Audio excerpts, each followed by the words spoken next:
Jan Shuchuk shot this photo and two others of trees in winter. And she's used the rule of thirds very, very well as done a wonderful job on the exposure. In winter shots and shooting against the sky, you have lots of light and dark to consider, and she's done a very good job here. And it just gives you a nice, the way she's lined up the trees, gives you a nice feeling of motion, sort of moving your eye upward. So I think Jan has done a very nice job of using the rule of thirds, but also a good exposure, and just showing the subject in a different way. And it's interesting. It has movement to it, and it's just beautiful. I like them too. Barb Morrow took this photo in the Cathedral Forest in British Columbia. And it's a beautiful shot of trees and light on the leaves. So she has some very nice detail of the leaves and the tree trunks. And she also had to be careful of the exposure because of the light and dark areas. On a bright sunny day, you have very dark shadows and very bright areas, so you really have to be careful about the exposure. And she's done a very nice job of exposing the leaves to get the detail in those, and has placed, the way she composed her photo, she has a nice exposure of the trees to show the detail, and it's just a very nice composition, nicely balanced.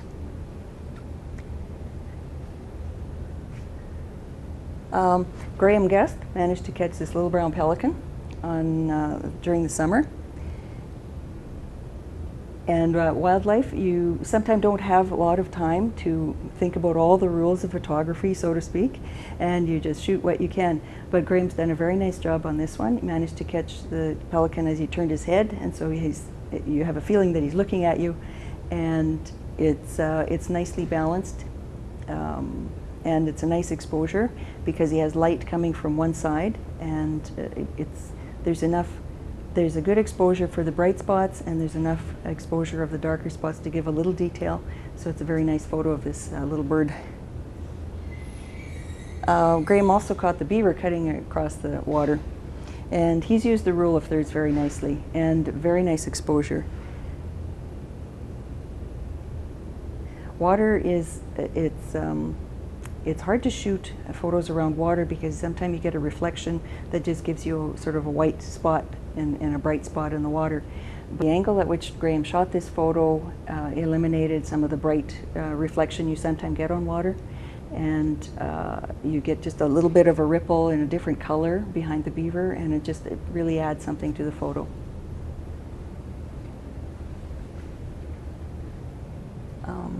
Annette McCann managed to catch an antelope in her camera, and this is a nice shot. It sort of catches the bright sunlight of the day and highlights the animal very nicely.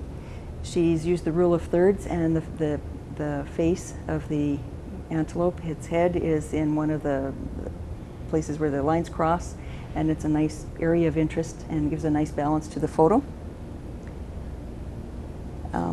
Graham caught this blue heron also during the summer, and again, we're lucky to catch animals and birds in the wild because they're going to take off any minute they notice that something's out of place.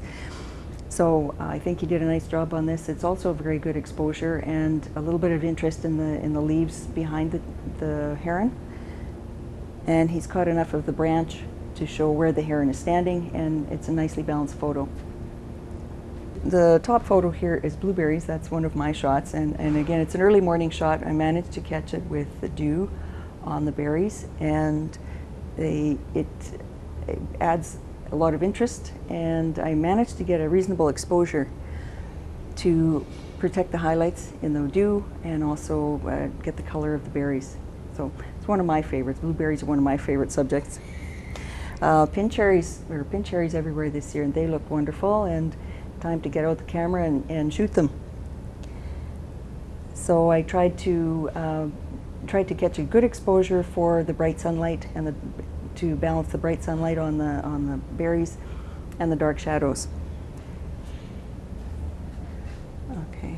The loon is also my photo, and I was lucky enough to be out one morning when the water was very still and had a nice reflection, and a loon just came close to the canoe and posed for the photo.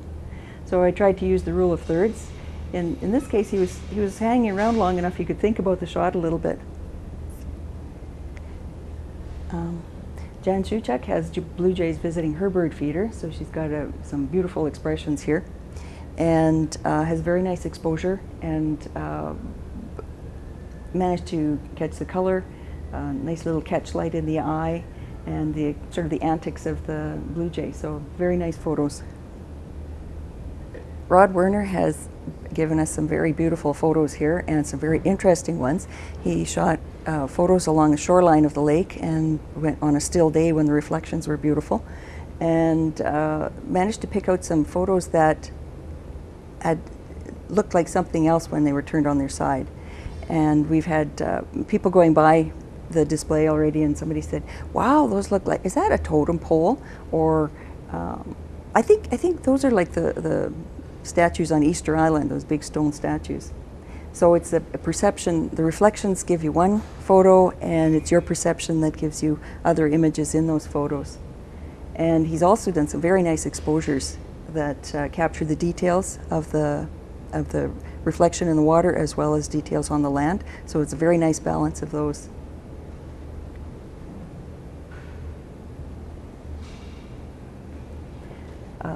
These three frames are photos by Karen Giesbrecht, and she's managed to catch the mood of her garden.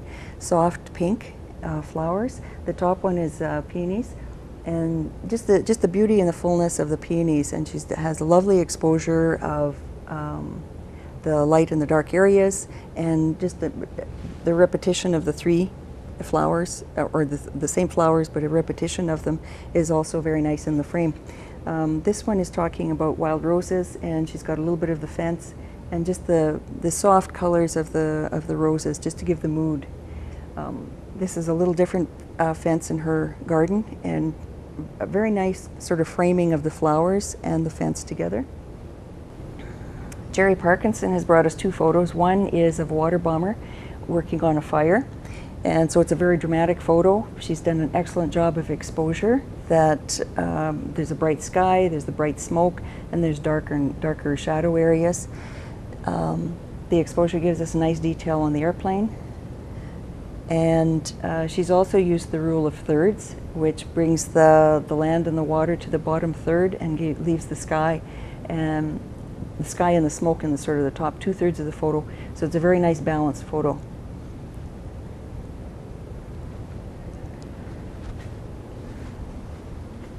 Jerry Parkinson has called this Key Lake Sunset, and just has wonderful detail in the water, just gentle ripples as well as the reflection. And in this case, she her horizon is almost in the middle of the photo, but it's it's useful. It's sort of breaking the rule of thirds rule, but it's a nice balance between the sky and the water and the details in the water.